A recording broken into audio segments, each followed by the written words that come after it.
An aeroplane propeller usually has 2, 3 or 4 blades, the angles of which can be adjusted by the pilot in response to airspeed and flight conditions.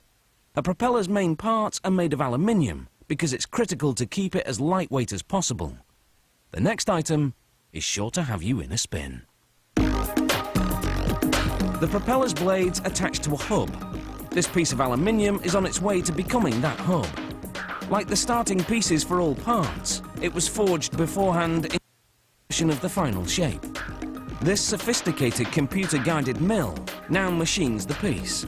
40 minutes later, the hub is finished and ready for assembly to the engine.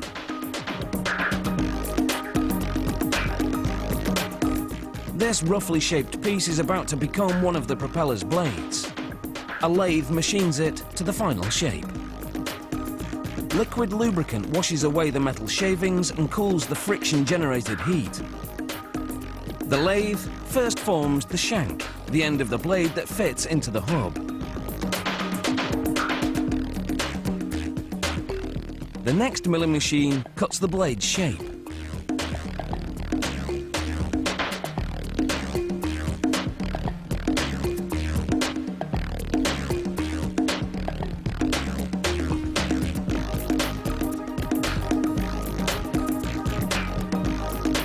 Now the finishing steps, done manually because they require a keen eye.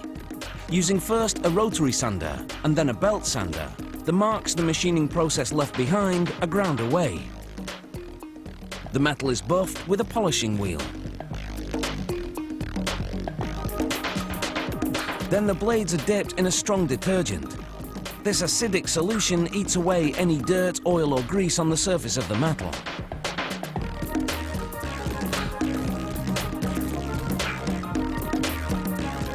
After that, the blades are put in a bath of water and chromic acid. This seals the pores in the metal, fending off corrosion.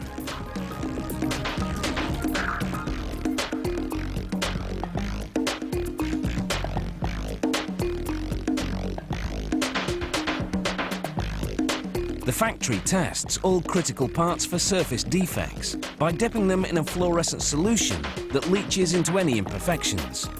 After rinsing, the parts are inspected under black light. A blue glow means they're okay. Any imperfections show up as bright fluorescent green. The defective part is either repaired or rejected from the production line. Blades that get the blue light move on to the paint shop.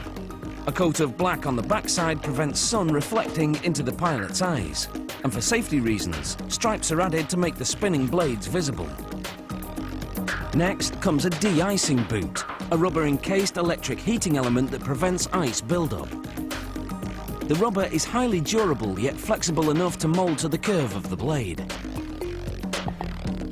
Next, a part of the blade shank is lubricated with grease. Then a strong steel ball bearing system is installed. This will hold the blade securely in the hub whilst enabling it to pivot to change its angle.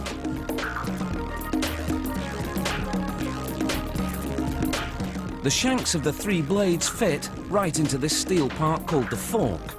It keeps all the blades at the same angle. Next comes the pitch change rod. The term pitch refers to the angle of the blades. Engine oil will exert hydraulic pressure on a piston that moves the pitch rod, which advances the fork, rotating the blades to the required angle. The pitch change rod is temporarily removed and sealant is applied to the top half of the hub. It's then placed over the bottom half that contains the ball bearing set. A rubber seal is added. Then a sturdy spring to provide the required counter pressure.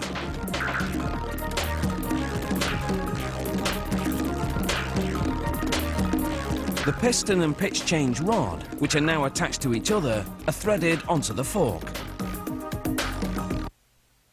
Another seal is added.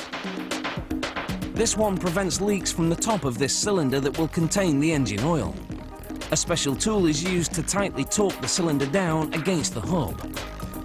Assembly is now complete, and the propeller is ready to go for a spin. Chocks away.